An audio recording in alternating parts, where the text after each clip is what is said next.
जय श्री राम। योगेश अनंत काले का सभी सुनने वालों को प्यार भरा नमस्कार। मित्रों, अगर मेरा कंटेंट आपको अच्छा लगता है तो शेयर करो, सब्सक्राइब करो और लाइक का बटन दबाना बिल्कुल ना भूलो। आगे बढ़ते हैं। अब आते हैं 10 फरवरी 1771। स्थान है दिल्ली। मराठी तोपों ने ज़ाबेता के रोहिलों को और जीनत को पूरा किले के अंदर निष्प्रभ करके दिल्ली पे किला भगवा लहराया। मित्रों, एक यहाँ पे मैं क्लियर कर दूं कि इसका बेटा बहादुर शाह जफर, इसके बीवी का नाम भी जीनत महल था। तो गूगल ने मुझे जीनत महल कहने के बाद मुझे उस जीनत महल का फोटो दिखाया। मैंने कम से कम जेमिनी को 4 बार मैंने तथ्य जोड़ दिए। 5वीं बार उसने कहा, जी जेमिनी से गलती हो सकती है। तुरंत माफी मांगी, विषय को रफा दफा कह दिया। आलमगीर की बीवी का भी नाम जीनत महल था और इस बहादुर शाह जफर के नाम बीवी का नाम भी जीनत महल था। आगे बढ़ते हैं। आपको पता होगा कि तकरीबन 10 साल पहले ये दिल्ली के किले पे भगवा लहराने का जो मान था वो नारोशंकर को मिला था, क्योंकि वो किलेदार बनाया गया था। आपको याद होगा। प्राप्त जानकारी के अनुसार ये जो वाचक है ना हमारे, ये अक्सर संभ्रमित होते हैं, है ना। अलग अलग प्रकार के वीडियो आते हैं, तथ्य निकल आते हैं सामने, तो जो सामान्य वाचक है वो भ्रमित हो जाता है। ये हमारा अब तुकोजी देख लो। तुकोजी भी कौन से उपकार से नीचे दबा था? मैं नजीब के बारे में बात कर रहा हूं। इसकी आप नेट पे अगर ढूंढोगे तो कम से कम 4 स्टोरी मिलेगी, जिसमें 2 बिल्कुल गलत है। उसके किरदार गलत है, उसका साल गलत है।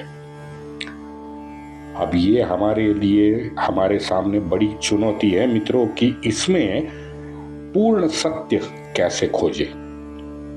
देखते हैं। वैसे ये तो सत्य है कि मल्हारबा और नजीब, है ना, मल्हारबा तो नजीब का मानस पुत्र ही बन गया था। लेकिन ये तुकोजी का क्या संबंध था भाई? हाँ, इसको क्या पड़ी थी ज़ाबेता से प्यार करने की? ज़ाबेता के स्नेह में महादजी से पंगा लिया, विसाजी पंत बिनीवाले से पंगा लिया, रामचंद्र पंत कानड़े की नाराजी मोल ली तुकाजी ने। किसके लिए? ज़ाबेता खान के लिए। पता नहीं इनके आदर्श क्या होते हैं। दिल्ली विजय के बाद मित्रों, रामचंद्र पंत और विसाजी पंत में भी मान पान का नाटक चला। कौन श्रेष्ठ है, हाँ, कौन पराक्रमी है और दोनों का ईगो हाय, दोनों पराक्रमी। आप बताओ। माधवराव ने मित्रों रामचंद्र पंत, जो विसाजी पंत से बड़े थे, माधवराव ने रामचंद्र पंत को फिर पुणे बुला लिया और जुलाई के बाद में जो अभियान जुलाई के बाद हुआ उसका पूरा सूत्र संचालन माधवराव ने विसाजी पंत बिनीवाले के हाथ दे दिया।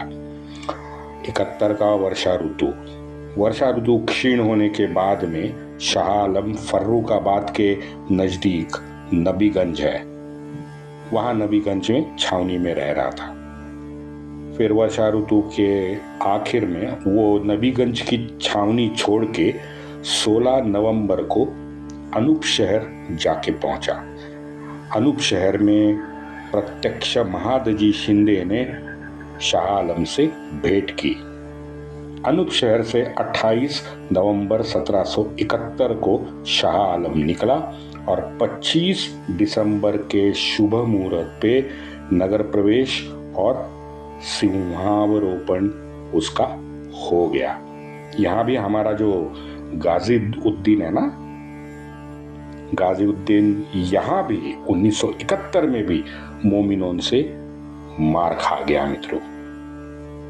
गाजीउद्दीन मुझे लगता है सबसे कम नसीब सुन्नी मुस्लिम जो मैंने पढ़ा है ना, सारा ये शाह आलम जैसा चिरकुट है ना, वो ऐश करता रहा, और गाजीउद्दीन जैसा, वो गाजीउद्दीन ज्ञानी था भाई,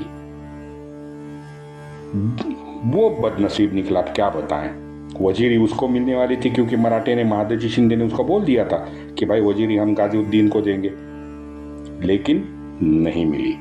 गाजीउद्दीन के जीवन में हमने उत्कर्ष देखा है, वो सुवर्ण काल मरते दम तक मित्रों, अगले 20 साल तक वो जिंदा रहा, लेकिन मरते दम तक वो सुवर्ण काल जो था ना उसका, वो बाद में कभी भी नहीं आया। इनफैक्ट मरने से पहले 5-7 साल वो दर दर की ठोकरें खाता रहा। मैंने तो परसों एपिसोड में आपको बताया कि कालपी के पास माधवराव ने 2 लाख की जागीरी भी उसको दे दी थी। इनफैक्ट माधवराव के मृत्यु के बाद नारायण राव ने भी गाजीउद्दीन को जागीरी दी और कागजात के साथ उसको कालपी भी भेजा है। बताओ, वहां पे उसने राज किया, लेकिन उसकी वहां पे जमी नहीं। अब उसका नसीब, अब हम क्या करें। लेकिन मराठों ने जो गाजीउद्दीन को वचन दिया था, उसका वो वचन का पालन मराठों ने किया है। माधवराव ने मित्रों अभिनंदन करते हुए, मैं दिल्ली विजय का मैं बता रहा हूं, 10 फरवरी 1771 के अभिनंदन पत्र इन तीनों के लिए भेजा है। माधवराव कहता है, जो टोपीकरों के लिए अशक्य था वो अचाट पराक्रम आपने करके दिखाया है। बादशाह ने हमें क्या दिया। माधवराव डायरेक्ट मुद्दे पे आ रहा है। पैसा दिया, मुल्क दिया, बादशाह ने उसका मतलब तो निकाल दिया। सरकार के खाते में क्या आया, डायरेक्ट प्रश्न माधवराव का सीधा। आज इतनी बड़ी सेना, पैसा चाहिए ना, हाँ? कर्ज का बोझा आप तीनों से छिपा नहीं है। किसी भी हालत में अंग्रेजों को दिल्ली से दूर रखना है। बादशाह, शुजा, रोहिला, जाट, ये तो सब प्यादे हैं। टोपीकर अंग्रेजों का बल आज बहुत बड़ा है। कोलकाता से मछलीपट्टनम और यहाँ पश्चिम में सूरत में भी उन्होंने खुद को मजबूत करने का काम किया है। इसकी तारीख है 22 जून 1772। बताओ, 1772 के नवंबर में तो माधवराव का दुखद निधन होता है। लेकिन वही मैंने कहा कि नारायण राव ने, माधवराव ने दिए जितने भी वचन है ना, उन सब वचनों का मित्रों पालन किया है। 5 वचन माधवराव ने दिए थे मरने से पहले, 5 का निवारण नारायण राव ने किया है एज पर माधवराव।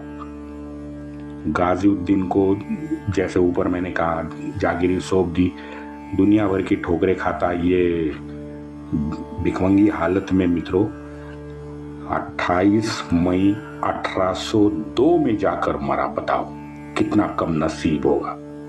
कम नसीब नहीं होगा, कर्मों के फल है गाजीउद्दीन के या उसके बाप के।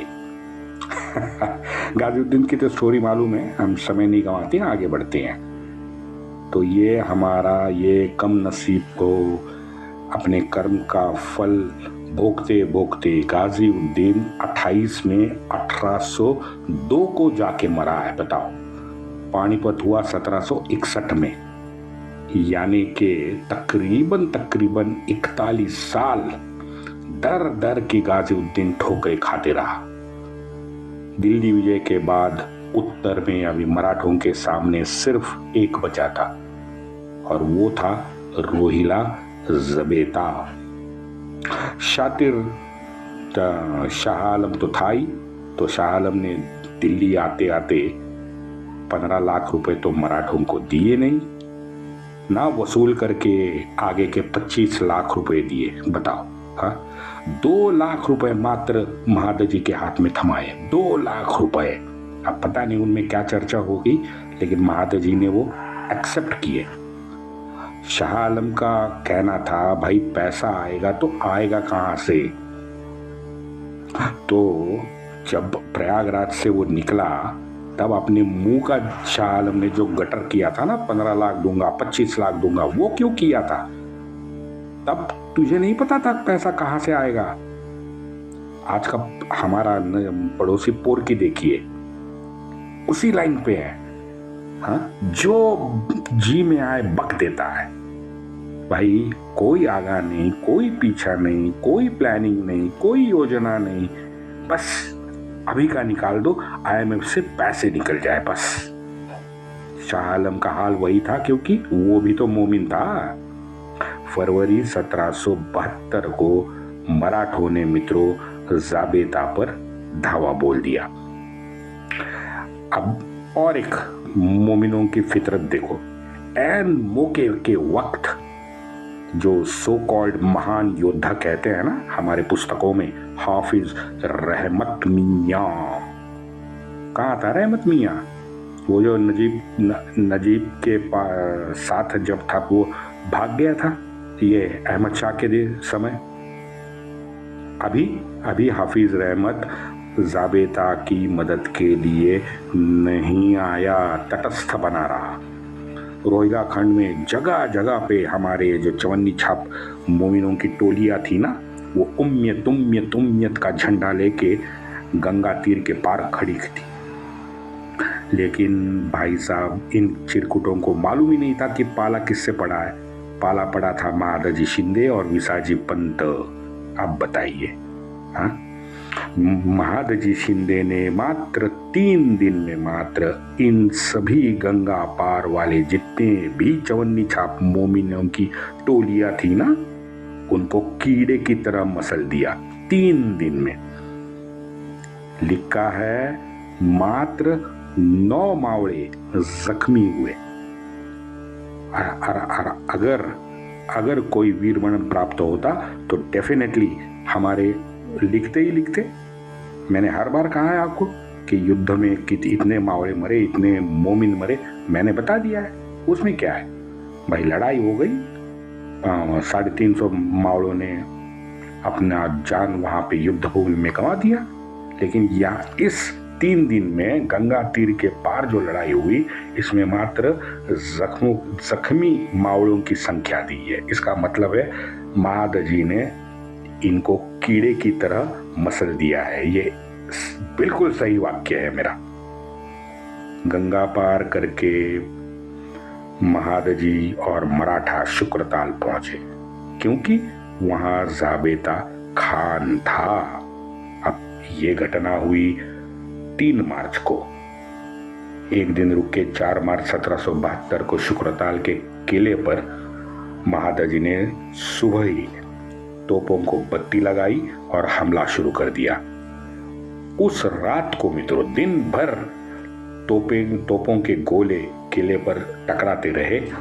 उस रात को जाबेता अपनी फितरत के अनुसार शुक्रताल से बिजनौर भाग गया। भागने में तो मोमिन एक्सपर्ट होते ही हैं, मैंने बताया 50 बार। LOC हो गया, कारगिल हो गया, हाजीपीर हो गया, बांग्लादेशियों का देख लीजिए। बस भागते रहते हैं पूरी दुनिया से, पता नहीं। शुक्रताल से जाबेता बिजनौर गया, मराठे उसका पीछा करने लगे। रास्ते का हर वो निशान जहां पे जाबेता का निशान था, चाहे वो नजीब का था, मराठों ने हर निशान को ध्वस्त किया और अपनी दौड़ जारी रखी। मराठों को पानीपत के जख्मों पर मित्रों जैसे मलहम लगाना था। मराठे नजीबगढ़ पहुंचे। ये जाबेता भगोड़ा वहां से भी भाग गया था। अप्रैल में मराठों ने तुरंत नजीबगढ़ पे अपनी चौकियां बढ़ा दी।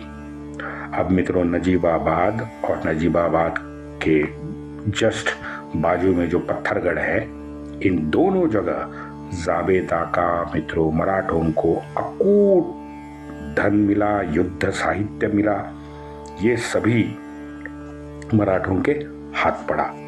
नजीबाबाद में तो उसका परिवार, औरतें, लौंडे, लौंडियां, सभी पूरा हरम उस मराठों को मिला। मराठों को बाद में दिखी पत्थरगढ़ की मैं बात कर रहा हूँ। पहले तो नजीबाबाद गए, नजीबाबाद में औरतें, लौंडे, लौंडिया सब अपने कब्जे में ले लिया। बाद में पत्थरगढ़ गए। पत्थरगढ़ में मराठों को दिख गई नजीब की कब्र। भाई साहब, अब पहले वर्णन तो पूरा कम से कम 200-250 शब्द का वर्णन है। बताओ, इतनी डिटेल वर्णन किया है। मैं आप मराठों का विद्वेष देखिए नजीब के विरुद्ध। पहले तो नजीब की कब्र तोड़ी, छिन्न विछिन्न कर डाली हथौड़े से। और अचरज की बात यह है कि महादजी शिंदे वहीं कब्र के बगल में खड़े थे। इसका सीधा मतलब है कि उनकी मुकसम्मति उन्होंने दर्शाई थी, बिकॉज बिना उनके सम्मति के कब्र पे कोई हथौड़ा नहीं चला सकता था। पत्थरगढ़ में मराठों को मित्रों सारी पानीपत की जो मराठों की तोपें थी ना 10-11 साल पहले की, वो सारी की सारी वहां पत्थरगढ़ में मिली।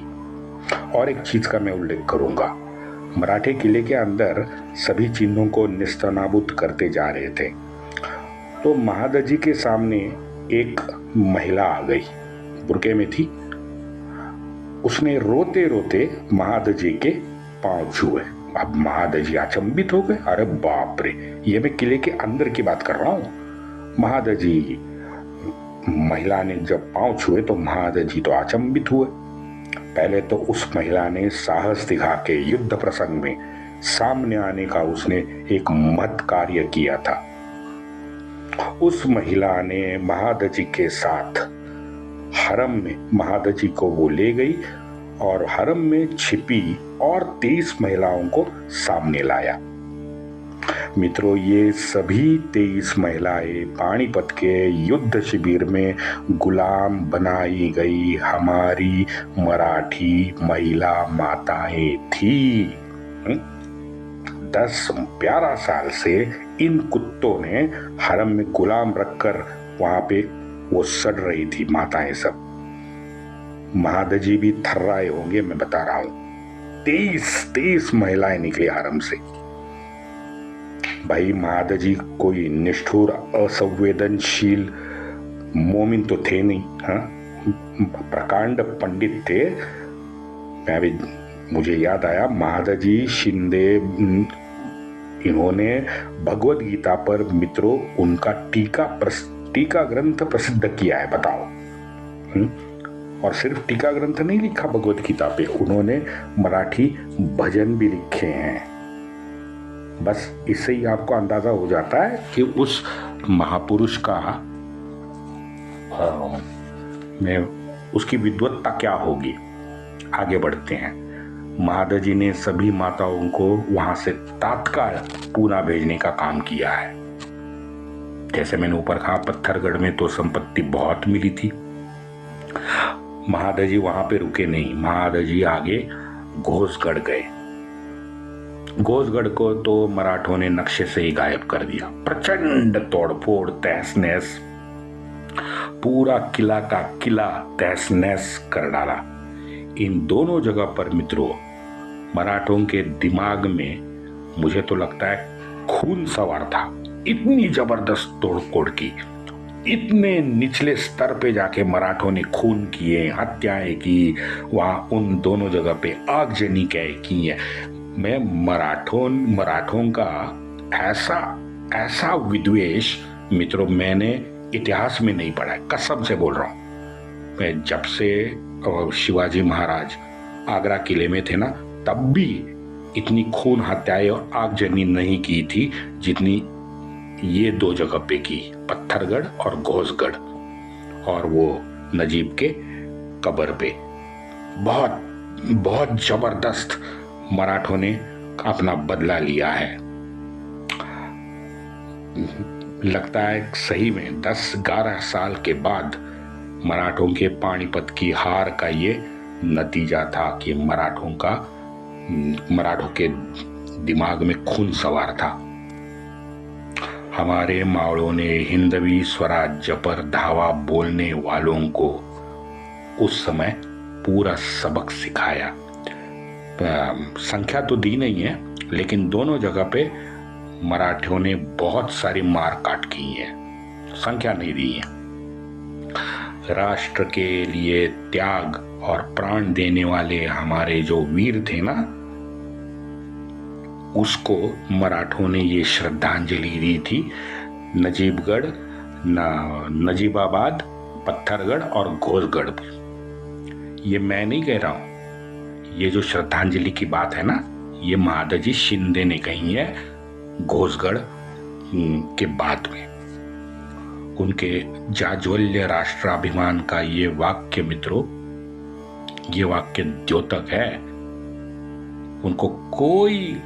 उनको पता था कि यही होने वाला है, क्योंकि इसीलिए उन्होंने बोला था कि राष्ट्र के लिए त्याग और प्राण देने वालों को आज हमने श्रद्धांजलि दी है।